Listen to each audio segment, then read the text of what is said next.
Hello students, today I am going to continue chapter 3 Motion of the Earth.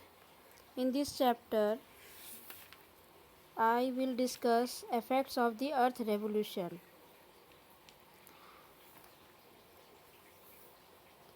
Earth revolution के कारण occurrence of season होता है.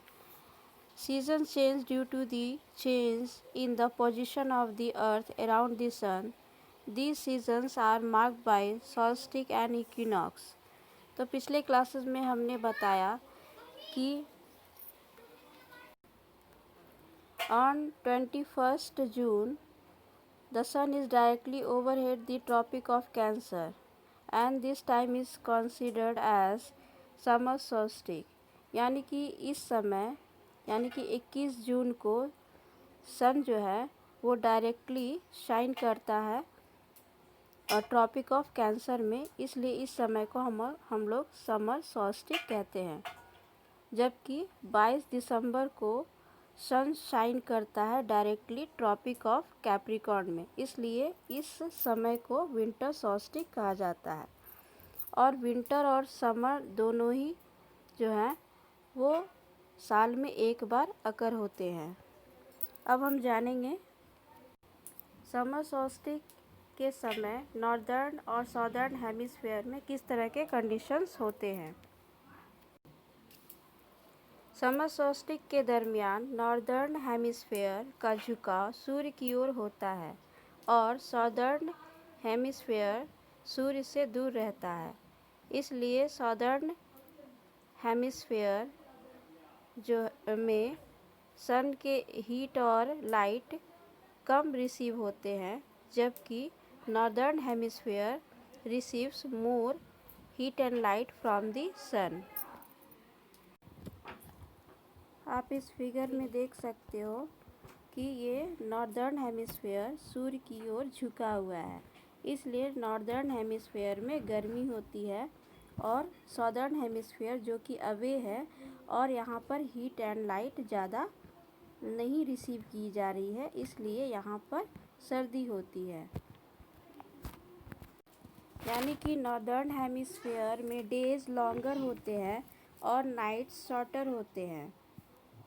वही 21 जून यानी कि 21 जून में लॉन्गेस्ट डे और शॉर्टेस्ट नाइट होता है नॉर्दर्न हेमिस्फीयर में, जबकि शॉर्टेस्ट डे और लॉन्गेस्ट नाइट होते हैं साउदर्न हेमिस्फीयर में.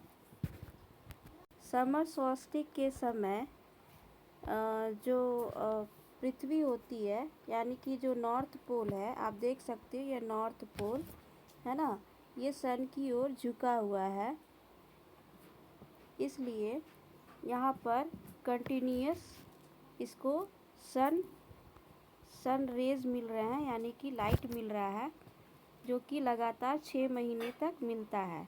वही साउदर्न पोल जो है वो इससे काफ़ी अवे है, दूर है, इसलिए यहाँ पर सन्स के रेज नहीं पहुँच पाते हैं, इसलिए यहाँ पर क्या होता है, डार्कनेस होता है. इसलिए हम ये देखते हैं कि नॉर्थ पोल में 6 महीने दिन इस समय होते हैं और साउदर्न में 6 महीने रात होती हैं.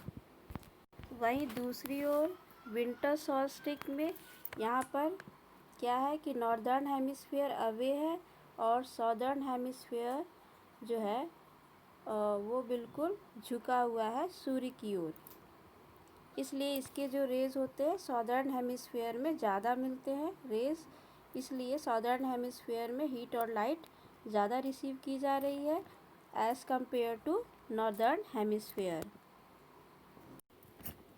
साउदर्न हेमिस्फीयर में sun's rays vertically tropic of Capricorn पर ज़्यादा से ज़्यादा पड़ता है, इसलिए साउदर्न हेमिस्फीयर में ज़्यादा हीट और लाइट रिसीव की जा रही है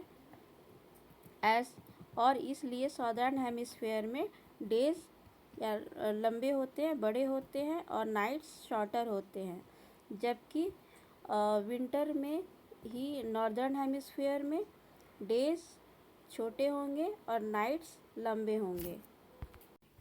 विंटर सॉल्स्टिस में 22 दिसंबर के दिन सबसे बड़ा दिन होता है और नॉर्दर्न हेमिस्फीयर में सबसे छोटा दिन होता है।